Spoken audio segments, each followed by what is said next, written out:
All right, so quick question. So we've all heard about the story of the genie granting like the magical wishes and stuff, right? You get like 3 magical wishes. Yeah, the genie in the bottle. Yeah.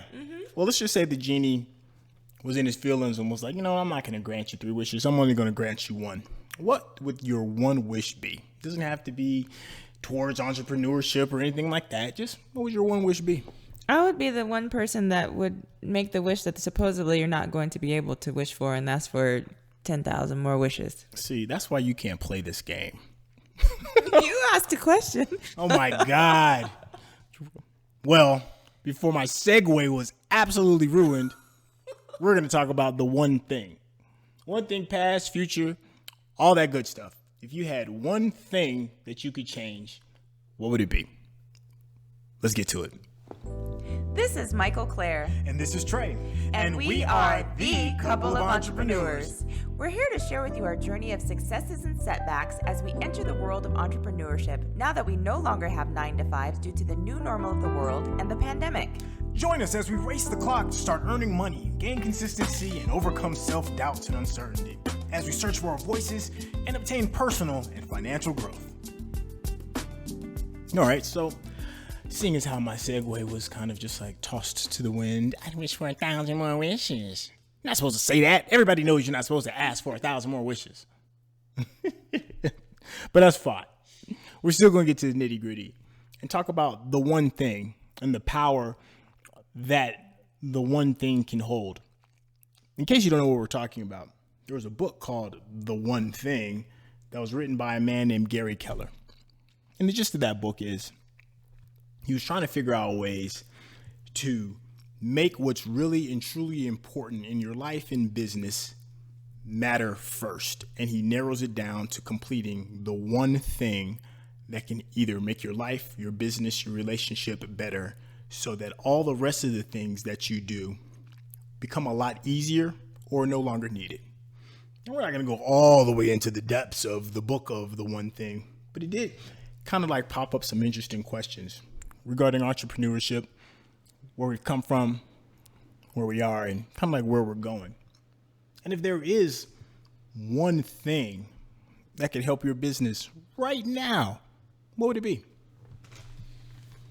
Well, for me, it's funny because the 1 thing that would help my business right now would be focus. I think sometimes I kind of go off on tangents, or I'm thinking about multiple things at one time, or because I do have another business, I'm thinking about that business. So I think for me, focus and being able to like hone in on one particular task at a time would be a tremendous help for me at the moment. So focus is it for me. That's actually a really good one, especially coming from somebody who has a lot of problems dealing with focus. I can understand the importance of that. But what's the 1 thing for you, though, that could help your business now? The 1 thing. And we're talking about now, like right now. Right now, the 1 thing that could help my business is if I had a virtual assistant, a VA. In case you don't know, a virtual assistant, it's typically somebody that is remotely helping you from a totally different location than where you currently are to help you with some of your day-to-day tasks. A lot of times, these VAs are overseas, like in India or in the Philippines or China or wherever, because they're relatively cheap. And sometimes in a lot of spaces, they're kind of like frowned upon because the labor is so cheap. But you can get a lot done when it comes to menial kind of like tasks, things like word processing, compiling data, stuff like that you could, shuffle those responsibilities off onto somebody else so that I can deal with more important things that need to be worked on and stop eating up all of my time. So yeah, a virtual assistant. Please don't throw rocks at me for those of you who are not on the virtual assistant bandwagon. My understanding of a virtual assistant, I didn't know that they only do menial tasks. So I wasn't sure about that. That seemed a little odd to me. I thought maybe, I know they can do all kinds of different things. Yeah, well, they can do all types of stuff. I think for me, in how I would use them would be more menial tasks, things that require a lot of time, but not necessarily a lot of effort. because I would like to use that time for something else. Like case in point, with us, we're trying to grow our podcast. And one of the platforms that could help us is to put it on YouTube. And if you are listening to this to YouTube, then hey, Eureka, we got it done. And the process of putting all of that information on YouTube and getting the transcripts right and getting the beautiful thumbnail that you're probably looking at and then putting the keywords in. And you have to keep in mind, we're like 20 episodes in so far, and all of that may not necessarily be difficult to do, but it's time consuming to do. And I could be using that time for other things. Okay, so in all of this, what's the one thing that is the most frustrating? There is a bit of isolation when you're becoming an entrepreneur, especially when you're learning something new. It can be very frustrating because, we've had a show where we talked about the easier path or the path of least resistance.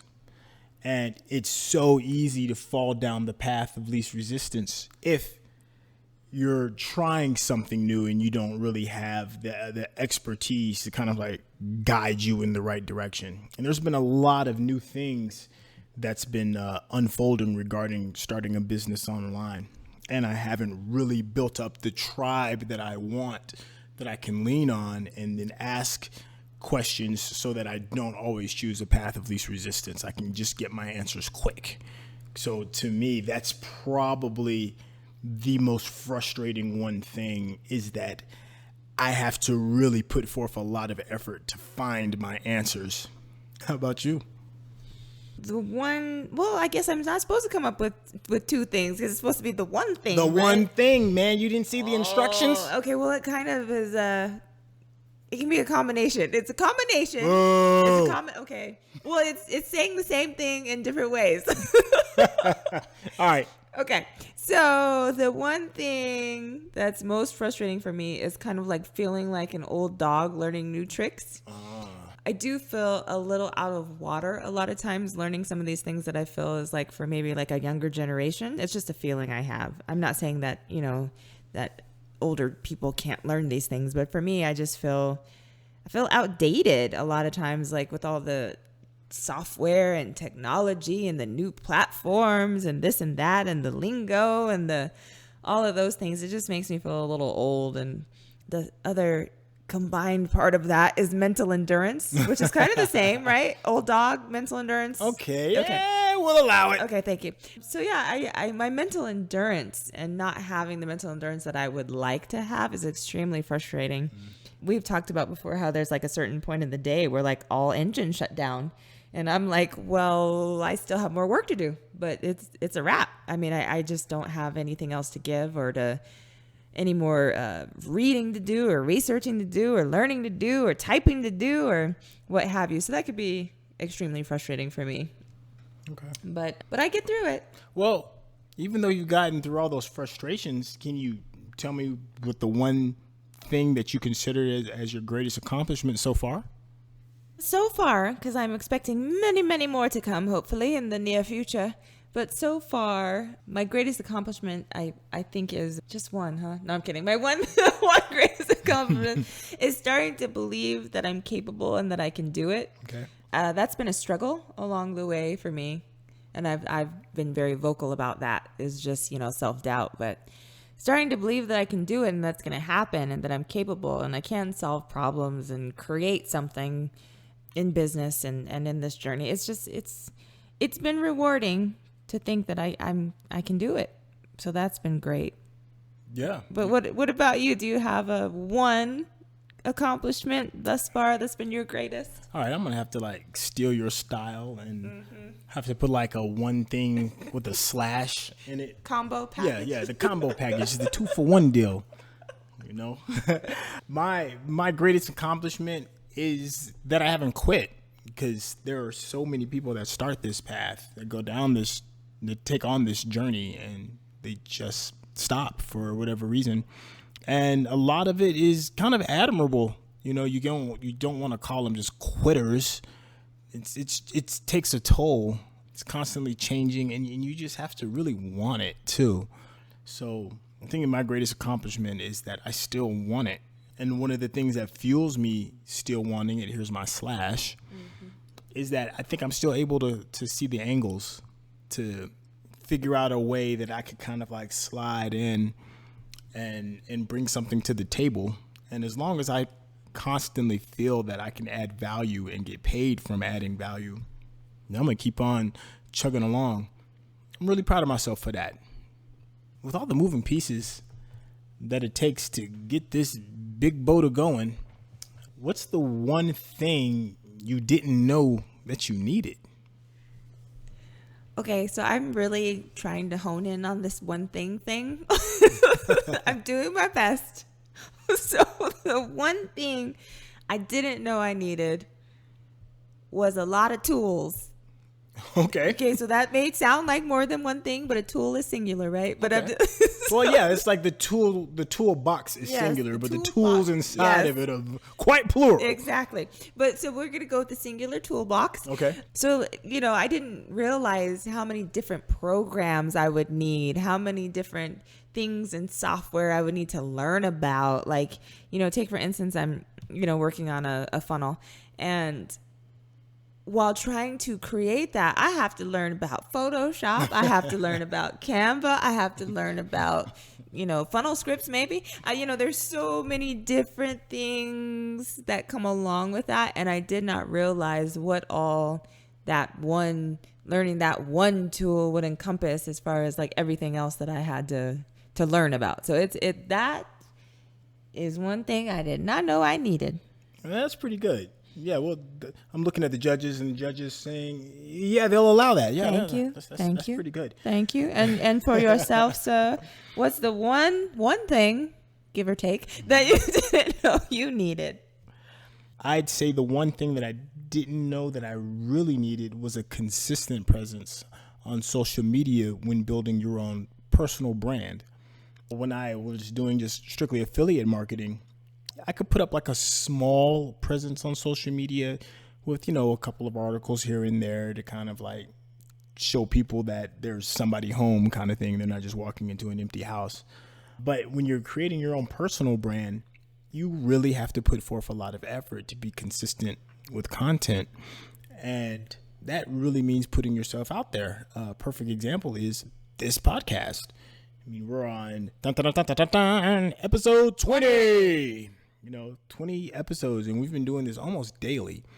That takes consistency, and, it takes pride in your work, and it takes, kind of like exposing yourself to the world and letting people see your soft underbelly. But if you want people to respect you as a brand and as a person, then they kind of have to get to know you a little bit better, a little bit more of on an intimate level if you want to establish trust. And this is just one method of establishing trust. So yeah, having that constant presence is something that I really wasn't expecting, but I'm still putting forth the effort to get better at it. Well, you sure put yourself out there talking about your soft underbelly there. It's so soft. They don't need to know about your soft underbelly. You could have kept your soft. Wait, I can't even get it out. I'm blushing. You could have kept your soft underbelly to yourself. I was gonna say it's a good thing it's not a video because I'm showing you my soft underbelly. Oh my god! That's me smacking all those love handles. Oh my goodness. Okay. Anyway, back to this other one thing that we're supposed to be talking about. So, what's the one thing? And I think we've touched on this in some past episodes. But what's the one thing you wish you had known before you started as an entrepreneur? Well, this one may be a little bit different than just regular brick and mortar type of entrepreneurship. On the digital side of things, the landscape is always changing. And you had referenced earlier regarding the technology and you having to learn all these different platforms. And even if it was just on one platform, that one specific platform is constantly changing. Facebook is always changing. YouTube is always changing. LinkedIn, whatever. Those platforms, you have to kind of stay on top of it because they change as frequently as every month, some weekly, depending on what it is. And then there's the whole new technology that comes out, new platforms that's going to come out, new tools, new digital tools that you're going to have to learn. And I knew that there was going to be a learning curve. With everything, there's a learning curve. But I had no idea the depths of how frequent the changes were going to occur. Taking you back all the way to before you got started and you had that twinkle in your eye, that twinkle of entrepreneurship. What is the one thing you wish you had known before that twinkle became a shining star? I can't.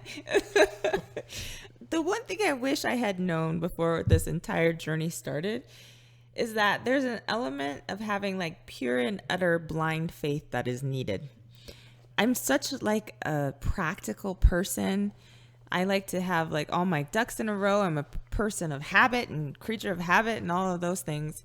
So just having to just step out there without knowing that where the next step is, or if it's coming, or which staircase it's on, or, you know, that for me has been petrifying. So I kind of wish I had known that ahead of time, because I think it may have made this journey not any easier, but I would have had the expectation that that was coming. So that's been definitely something I've had to kind of adjust to say the least. I'm getting through it day by day. And you're finding success with it, you know, enough success that your future looks bright. And speaking of future. Nice transition there. Yeah, you like that, right? I did. Yeah. So if there was one thing that you think you'll need in the future, what would that be? So again, we've touched on this before, but I'm going to bring it on back. And I know that you aspire to achieve this as well, but it's something that we talk about all the time. Okay. And that's automation in my business. Okay. So in the future, I want to be like another author that we love, Tim Ferriss, who wrote The 40-Day Work Week. Yeah, the 4 hour 40-day work week. Goodness. I'm adding days to the week. What on earth? So the 4-hour work week by Tim Ferriss. So, you know, he talks about automation a lot, and I want to be like him and just pick up my laptop, maybe like for 20 minutes in the morning, answer the most important emails. And then for the rest of the day, I'm traveling to Saint-Tropez and hanging out with my two favorite fellas, which is my lovely co-host Trey here and our son. So I just want to be able to come and go as I please and do what I want, and be in charge. You know what I mean? So it's just, that's what I want, is just complete and utter automation. And that's the goal for me. So the future looks bright if that's going to happen. Mm-hmm. So what about you? What's the one thing that you'll need in the future? Well, mine is kind of like a cousin of yours. Cut and Pete? Yeah, Cut and Pete. Yeah, it's a bit of a cousin of yours. Regarding yours is automation. Mine, I want that as well, automation. But I think I'm also going to need something with a heartbeat to kind of help me out. I am a firm believer of automation, and I certainly appreciate the value of virtual assistants. But there is something to be said about having another human being that's going down the path with you that you can like really rely on to take care of things while you go to Saint-Tropez or going to a baseball game for your son and your kids and all that. I think that my future is probably going to include something like that. I'm going to have like a business partner, and we as a unit are going to need a business partner for our own personal entrepreneur endeavors that we do as a couple. It's just something about somebody with blood running through their veins that you have a close proximity to that you can trust. And I think the future is going to involve that. Well, I think your future looks bright then, sir. But what's the one thing that we need to do in order to wrap this up? Ooh, I can say it. You know what? I want you to say it. I want you to say my catchphrase. Say it. The one thing I'm about to do is I'm going to put a pin in it. Yeah, that's my baby. That's not as satisfying as I thought it was going to be. I like it when you say it better. You can go ahead and stick a pin in this. Oh, stick a pin, not put. Oh, my God. Oh, we got to stick the pin. It's okay. Soon, grasshopper, you will be able to snatch the pebble from hind grasshopper. And on that note, thank you so much for tuning in to the couple of entrepreneurs. Do yourself a favor and us as well and hit that subscribe button. Matter of fact, smash that subscribe button and make sure you tell friends and family that we out here talking money, family, business, and the one thing. Thank you so much for tuning in, and we will see you on the next one. Peace. He was about to say peace out, but I had one thing to say to my wonderful, handsome co-host. Congratulations on our 20th episode. What? We made it this far. Yeah. I'm very proud of you. I think it's been an absolutely wonderful journey, and I can't wait to see where it continues to go. Oh, yeah. We're going to do the official corny high five. Let me hit this back. 20 in, baby. 20 in. Now you can do your peace out. Peace out.